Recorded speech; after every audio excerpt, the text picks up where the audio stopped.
खामोश वाकयात में नए आने वाले दोस्तों से गुजारिश है कि चैनल को ज़रूर सब्सक्राइब कर दें और बेल आइकन पर ज़रूर क्लिक करें ताकि हर नई आने वाली वीडियो का नोटिफिकेशन आपको बर वक्त मिल सके। तो चलते हैं आज के एपिसोड की जानिब।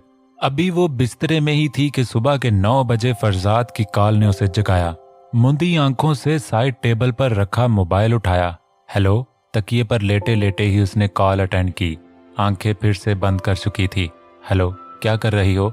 उसके सवाल पर उसने बड़ी तरद्दुद से आंखें खोली। मोबाइल कान से हटाकर सामने क्या आया? उसने नींद में कान से लगाया है या वाकई फरजाद ने कॉल की है और कॉल करके इस कदर बेतुका सवाल किया है? इस वक्त लोग क्या करते हैं सर? बेचारगी से बोलती वो फरजाद को मुस्कुराने पर मजबूर कर गई। इस वक्त लोग जॉगिंग करके फ्रेश होते हैं। वो उसे बड़ी पते की बात बता रहा था। मैं ऑलरेडी बहुत फिट हूँ, मुझे मजीद फिट होने की जरूरत नहीं। उसकी बात पर वो शरीर लहजे में बोली। यानी तुम मुझे बूढ़ा कह रही हो? फरजाद ने भवें सुखेड़ी। नहीं, मैंने एक बार भी ये नहीं कहा। मैंने तो महज ये कहा है कि मैं फिट हूँ, आपकी तरह हेल्थ कॉन्शियस नहीं। वो अब की बार उसे चिढ़ा रही थी। उसके मीठे से दूरी, मक्खन ना खाना, मुर्गन चीजों से परहेज, ये सब उसने पिछले दिनों में नोट किया था, इसीलिए अब उसे जता रही थी। तुम इनडायरेक्टली मुझे मोटा और बूढ़ा कह रही हो, वो मजे से बोला। न जाने क्यों उसके साथ ऐसी इमैच्योर बातें करके उसे मजा आता था। अब उसकी सजा ये है कि तुम जल्दी से कॉफी बनाओ और इंसुलेटेड मग्स में लेकर बाहर ग्राउंड में आ जाओ। वो उसे सजा सुनाता मजे से बोला। सर, ये ज्यादती है। वो तो अभी सही से आंखें भी नहीं खोल पा रही थी। अब तुम मुझे सर कहकर मजीद बूढ़ा समझ रही हो, वो उसे टोक कर बोला। एक बार पहले भी वो उसे कह चुका था कि वो उसे और साले को नाम से पुकारे, सर मत कहे। कोई एक बात मानूंगी, वो भी धमकी देने लगी। दोनों माननी होंगी। मैं शावर लेने जा रहा हूँ, तुम्हारे पास 40 मिनट्स हैं, जल्दी करो, नहीं तो हमें एक शो में 11 बजे तक पहुंचना है। इसी तरह ले जाऊंगा। उसका दिल दहलाकर वो फोन बंद कर चुका था। आइंदा कभी कोई अच्छी चीज बनाकर नहीं खिलाऊं और पिलाऊंगी। बंदा फंस जाता है और बंदा पहले ये बता दे कि किसी जगह जाना है। अजीब इंसान है ये। तेजी से बिस्तर से उठती वो मुसलसल बड़बड़ा रही थी। जल्दी से फ्रेश होकर नीचे आई। जुबैदा पहले से ही किचन में मौजूद थी। जल्दी से मेरा नाश्ता रेडी करो। तेजी से किचन में आते उसे नाश्ते पर लगाकर खुद मग्स में कॉफी फेंटने लगी। 10 मिनट में जुबैदा ने नाश्ता तैयार कर लिया। दूध गर्म करने रख दो। हाफ फ्राई 1 और 2 टोस्ट जल्दी जल्दी खाते बोली। क्या हो गया बाजी, इतनी जल्दी क्या है? वो जुबैदा से अमूमन उर्दू में ही बात करती थी। इतने अरसे अमेरिका रहकर उसकी उर्दू बहुत मुतासिर हुई थी, मगर फिर भी वो बोल ही लेती थी। जल्दी जाना है कहीं? पानी पीते नवाला गले से उतारा। जितनी देर में जुबैदा ने दूध गर्म करके मग्स में डाला, वो नाश्ता कर चुकी थी। बैग में चीजें चेक करने लगी। बाजी, दोपहर का खाना खाओगी? जुबैदा के सवाल पर वो नफी में सर हिलाने लगी। तुम्हारे साहब का कुछ नहीं पता। ऐसा करना, दाल चावल बनाकर रख लेना। दोपहर को ना भी खाया तो रात को वही खाऊंगी। वो मुस्कुरा कर उसे कहने लगी। ठीक है बाजी। उसे ये अमरीकी बाजी बहुत पसंद थी, जिसका पसंदीदा खाना दाल चावल और सब्जियां थे। गोश्त वो शाजो नाजर ही पसंद करती थी। अभी उसकी जुबैदा से गुफ्तगू खत्म ही हुई थी कि फरजाद की गाड़ी का हॉर्न सुनाई दिया। ओके जुबैदा, अल्लाह हाफिज। तेजी से बैग कांधे पर डालते मग्स दोनों हाथों में उठाए वो बाहर की जानिब भागी। फरजाद गर्दन मोड़कर उसके अपार्टमेंट की जानिब ही देख रहा था। लाइट पिंक जीन्स पर ब्लू और वाइट लाइनिंग स्वेट शर्ट और पार्का पहने, पाँव में मखसूस जॉगर्स पहन रखे थे। भागती हुई वो उसकी गाड़ी की जानिब आई। फरजाद अपनी जानिब का दरवाजा खोलकर नीचे उतरा। गाड़ी का दरवाजा खोलकर उसे बैठने का इशारा किया। उसी के साथ वाली सीट पर बैठकर एक मग उसके हाथ से थामकर दरवाजा बंद किया। मैराथन के लिए नहीं जाना हमें? उसके भागने पर चोट की। उसने खफा सी नजर उस पर डाली। अब अगर टाइम पर बाहर ना आती तो टाइम की कदर न करने पर आपने एक लंबा लेक्चर देना था। गाड़ी सबक रफ्तारी चलती मेन रोड पर रवां दवां थी। वो तो तुम्हें मिलना चाहिए। वो मजे से हंसते हुए उसकी बनाई कॉफी से लुत्फ अंदोज हो रहा था और ये मानने में उसे कोई आर न था कि वो वाकई बेहतरीन कॉफी बनाती थी। वैसे तुम्हारे साथ रहकर मैं कुछ ज्यादा उस्तादों जैसा नहीं हो गया? मायशा ने एक नजर मुड़कर उसे देखा। ब्लैक जीन्स पर ग्रे स्वेट शर्ट और ब्लैक ही विंटर ब्रेकर कोट पहन रखा था। हल्की सी दाढ़ी और गंदमी मगर शफाफ रंगत, घने बाल, अंदर को धंसती आंखें उसे बेहद पुरकशिश मर्द बनाती थीं। जी बिल्कुल, उस पर एक तफसीली नज़र डालकर हटा ली। चलो फिर आज से फ्रेंड्स बन जाते हैं, वो मज़े से बोला। फिर आप मुझे डांटेंगे नहीं? वो भी पुरजोश होती उसकी जानिब मुड़कर यकीन दहानी चाहने लगी। खैर काम के दौरान तो डांट पड़ेगी, वो भी फरजाद था। ये फाउल है, वो मुंह बना गई। अच्छा चलो थोड़ा डांटूंगा, वो मानने वाले अंदाज में बोला। और फ्रेंड्स में सर नहीं चलता। उसकी अगली बात पर उसे समझ आई कि ये दोस्ती की ऑफर क्यों हुई है। आपको पता है आप बहुत चालाक हैं, वो मज़े से उसकी खूबी बताने लगी। नहीं, ये इंकशाफ आज और अभी हुआ है। उसकी बात पर वो हौले से मुस्कुराई। अच्छा अभी हम जा कहाँ रहे हैं? उसकी बात पर वो जो वाकई भूल चुका था कि उन्हें कहाँ जाना है यकदम याद आया। अभी हम एक मॉर्निंग शो में जा रहे हैं। मैं तो बहुत अवॉइड करता हूँ, लेकिन ये मेरी बहुत अच्छी दोस्त है, इसीलिए ज्यादा रूड नहीं हो सका। तो बस तुमने कोशिश करनी है कि कम ही बोलो, ज्यादा मैं ही संभालूंगा। वो उसे ब्रीफिंग देने लगा। मैं इतना बुरा नहीं बोलती कि आप हर जगह मुझे बोलने से मना कर देते हैं। उसकी बात पर वो ठनकी। जी तुम ऐसा बोलती हो कि दूसरों की बोलती बंद करवा देती हो। फरजाद का जिस जानिब इशारा था वो याद करके मायशा को जरा सा भी पशेमानी नहीं हुई। ऐसे लीचड़ लोगों को ऐसे ही हैंडल करना चाहिए। आपको उलझन नहीं होती ऐसे लोगों से जो खामखा हमारी जिंदगियों के ठेकेदार बनकर उसमें घुसने की कोशिश करते हैं? वो उससे सवाल करने लगी। देखो मायशा, हम हर शख्स को अपनी मर्जी के ताबे नहीं कर सकते। पब्लिक फिगर बनकर उन सब चीजों को फेस करना पड़ता है। और पता है क्या, ऐसे लोगों की वजह से आप अपने पैशन लेवल की एक्सट्रीम तक पहुंचते हैं। वो उसे समझाने लगा। मैं तो ऐसी बेतुकी बातों को ज्यादा बर्दाश्त नहीं कर सकती। वो सर नफी में हिलाकर बोली। लेकिन तुम्हें करना होगा, वो अपनी बात पर जोर देकर बोला। इसीलिए तुम्हें ज्यादा बोलने से मना किया है। हमारे दो चेहरे होते हैं, एक उनके सामने खुशगवार, हरदम हंसते, तल्ख बातों को हंसकर बर्दाश्त करते, मगर इन सब का ये फायदा होता है कि हमारी असल जिंदगी में एक ठहराव सा आ जाता है। वो उसे जिंदगी गुजारने के गुर बता रहा था। ये तो मेरी मायशा लग रही है। रिमशा किचन से निकलकर चाय लिए टीवी के सामने बैठी। मॉर्निंग शो वो बड़े शौक से देखती थी। बच्चे इस वक्त स्कूल और मियाँ ऑफिस थे। वो काम वाली से काम खत्म करवा कर अभी फारिग हुई थी। टीवी ऑन करते ही किसी नई गुलकारा का होस्ट ने जिक्र किया। कैमरा उसकी जानिब आते ही वो कितनी देर साकित से टीवी को देखती रही। चाय का मग मिकानी अंदाज में सामने मौजूद सेंटर टेबल पर रखकर वो अपनी जगह से उठकर टीवी के करीब कुर्सी पर बैठी। रोते मुस्कुराते वो खुद से मुखातिब हुई। कितनी बड़ी हो गई है। जिस लम्हे वो उनके पास से अमेरिका गई थी तब बच्ची सी थी। 5-6 सालों में एक मैच्योर लड़की बन चुकी थी। कुछ जमाने की मुसाफतों ने उसे मैच्योर कर दिया था। खामोशी से मुस्कुराते वो बहुत काम सवालों के जवाब दे रही थी। ज्यादातर फरजाद ही सवालों के जवाब दे रहा था। कामरान की शादी में उन्होंने इस म्यूजिशियन को देखा था, मगर अब काफी अरसा हो गया था। म्यूजिक वो बहुत सुनती नहीं थी, इसीलिए ज्यादा इल्म भी नहीं था। मेरी जान, मोहब्बत से उठकर स्क्रीन पर 2 उंगलियां मायशा के स्क्रीन पर नजर आते चेहरे के साथ लगाकर होंठों पर लगाईं। कितनी बार उन्होंने गुलनाज को फोन करके कहा था कि कभी इसकी मायशा से बात करवा दे, मगर इस औरत ने ऐसा मौका आने ही नहीं दिया था। उसके अमेरिका वाले घर का उन्हें नंबर मालूम नहीं था, बस गुलनाज का मोबाइल नंबर ही पता था।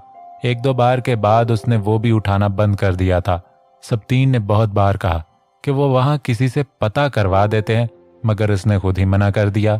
जब वो फोन पर बात नहीं करने दे रही तो लैंडलाइन पर वो कितनी बार मायशा से बात कर लेती।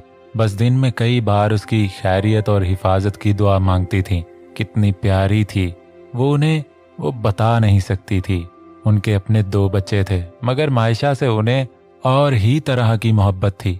इस प्रोग्राम के नीचे चलती पट्टी से वहां का नंबर नोट किया। नहीं, ये लोग तो कभी नहीं बताएंगे। कामरान से कहकर पता कराऊंगी, वो तो फरजाद को जानता ही है। कुछ सोचकर वो खुद से बोली। शो खत्म होते ही वो दोनों स्टूडियो आ चुके थे, जहां साले पहले से ही बैठा उनका इंतजार कर रहा था। कैसा रहा इंटरव्यू? उन्हें अंदर आते देखकर वो मुस्कुरा कर बोला। बस ठीक ही था। हाँ, फरवा से बहुत दिनों बाद मुलाकात हुई, बस इसका मजा आया। उसकी बात पर मायशा की मुलाकात याद आई। फरवा मैडम तो लग रहा था फरजाद की गोद में ही बैठ जाएंगी। शो के दौरान भी कितनी ही बार वो अपने सोफे से उठकर फरजाद के सोफे के बाजू पर बैठी, फिर बार बार हंसते फरजाद के कंधे पर हाथ मारा।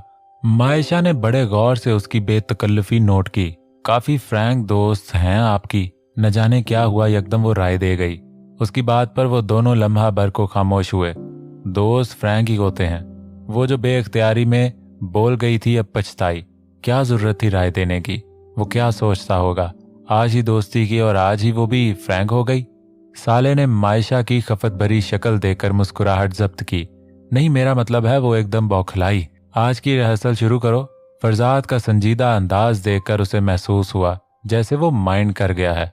फिर खामोशी से शाम तक वो अगले गाने की रिहर्सल करती रही और उसकी डांट खाती रही। ये ऊपर से यकदम तुम नोट नीचे क्यों करती हो? कोई 10वीं बार वो एक ही गलती दोहरा रही थी। तो यहाँ जो नोट्स बने हैं इसमें यही तो लिखा है।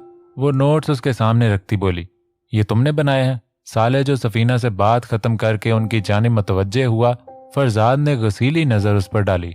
हाँ, वो उसे भी फौरन अपनी गलती नजर आई।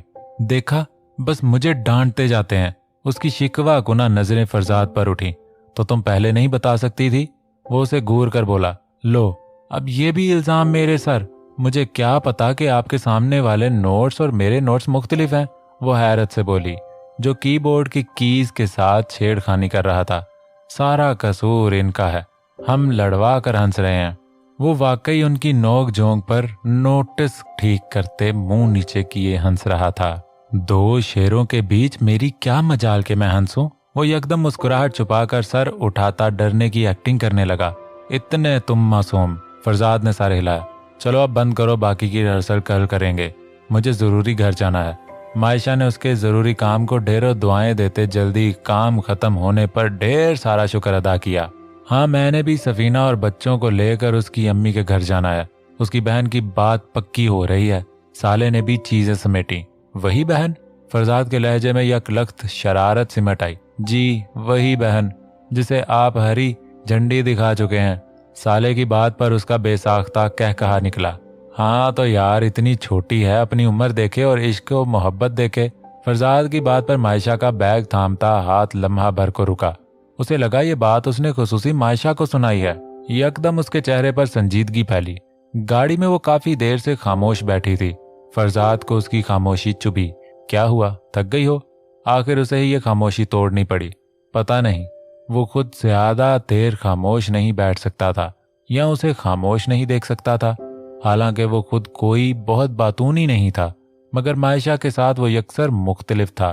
एक छोटा नटखट बच्चा उसे खुद में महसूस होता था, जो आज तक कभी किसी की संगत में उसे महसूस नहीं हुआ, हत्ता के साले के साथ भी नहीं। उसकी खामोशी पर यही समझा कि शायद वो थक गई है।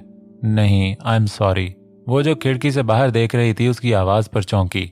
नफी में सर हिलाते उससे एक्सक्यूज करने लगी। किस बात के लिए? वो हैरान हुआ। मुझे आपकी दोस्त के बारे में ऐसे नहीं कहना चाहिए था। उसकी बात पर वो 2 मिनट के लिए खामोश होते उसने समझने की कोशिश की। फिर फरवा के हवाले से उसका किया जाने वाला तबसरा याद आया। बेवकूफ, बेइख्तियार उसके सर पर चपत लगाई। इसीलिए तुम इतनी खामोश हो? वो अचंभे से बोला। नहीं, बस मुझे अच्छा नहीं लगा कि मैंने उन पर तबसरा किया। उसकी बात पर वो हौले से हंसते नफी में सर हिला गया। हर शख्स अपनी राय में आजाद है। तुम्हें जो लगा तुमने कह दिया। डोंट वरी, मुझे बुरा नहीं लगा। उसने सहूलत से उसे शर्मिंदगी से निकाला। क्या जरूरी है मोहब्बत किसी खास उम्र में हो? क्या कम उम्र लोगों को मोहब्बत नहीं हो सकती? उसे रिलैक्स देखकर वो दिल में मचलता सवाल आखिर लबों पर ले आई। बिल्कुल हो सकती है, मगर ये तायुन करना जरूरी है कि आया वो मोहब्बत है या वक्ती कशिश। हम बहुत बार वक्ती कशिश को मोहब्बत का नाम दे देते हैं। वो एक नजर सामने देखकर उसके तफक्कुर भरे चेहरे को देखकर स्वभाव से बोला, और ये फर्क कैसे किया जाए कि ये मोहब्बत है या वक्ती कशिश? वो जानता था अगला सवाल क्या होगा। वक्ती कशिश कुछ अरसे के लिए होती है। उस शख्स के जिंदगी से निकलते ही कुछ अरसे बाद वो कशिश खत्म हो जाती है। हम अक्सर कहते हैं मोहब्बत एक बार के अलावा दूसरी बार और 100 बार भी हो सकती है। नहीं, वो मोहब्बत नहीं, वो कशिश होती है। और जब वो नहीं मिलती तो कसक रह जाती है उसके ना मिलने की। मोहब्बत एक बहुत वसी एहसास है जिसमें मुकाबिल पास हो, साथ हो या ना हो, उससे फर्क नहीं पड़ता। कशिश महबूब को साथ रखने या उसके साथ होने पर जिद करती है, उसके मिलने ना मिलने पर तड़पती है। मोहब्बत तो बड़ी पुरसकून होती है, समुंदर में ठहरे पानी की तरह। महबूब मिले ना मिले ये तकलीफ में मुब्तला नहीं करती। सुकून देती है, महबूब का ख्याल आने पर तकवीयत देती है। मोहब्बत जिद्दी नहीं होती। कितने खूबसूरत अंदाज में वो मोहब्बत की तारीफ कर गया। मोहब्बत उम्रों से मशरूत नहीं होती। कशिश हमेशा छोटी उम्र और इम्च्योरिटी से मशरूत होती है। उस उम्र में दिल को हर अच्छा लगने वाला शख्स हमदर्दी और मोहब्बत के चंद बोल बोलने वाला शख्स महबूब लगता है। हकीकत में वो मोहब्बत नहीं होती, सिर्फ वक्ती एहसास होता है जो पानी की झाग की तरह जितनी जल्दी उठता है उतनी जल्दी बैठ जाता है। मायशा ने यकदम अपना मुहासबा किया। क्या आपको कभी मोहब्बत हुई? उसका सवाल बड़ा बेसाख्ता था और फरजात का यक लख्त संजीदा होना भी बेसाख्ता था। नहीं, कशिश थी। शायद पहली बार उसने एतराफ किया था। कसक थी जो रिश्ना के लिए वो आज भी महसूस करता था। मायशा की आंखें फैली। कौन थी वो? यकदम तजस्सुस बढ़ा। तुमने जुबैदा को कुछ पकाने का कहा था? उसके सवाल पर इतना गैर मुतवक्के सवाल। मायशा यकदम अपने खोल में सिमटी। इतना पर्सनल सवाल नहीं करना चाहिए था। उसे गलती का एहसास हुआ और फरजाद ने बिना उसे बुरा भला कहे कितनी खूबसूरती से उसकी गलती और बेतकल्लफी का एहसास दिलाया था। वो कुछ देर के लिए खामोश हुई। दाल चावल बनाने का कहा था। तुम्हारी और मेरी चॉइस काफी मिलती है। मुझे भी दाल चावल बहुत पसंद है। उसे शर्मिंदगी से निकालने के लिए वो इधर उधर की बातें करने लगा। कुछ देर में वो उसे नॉर्मल करने में कामयाब हो गया था।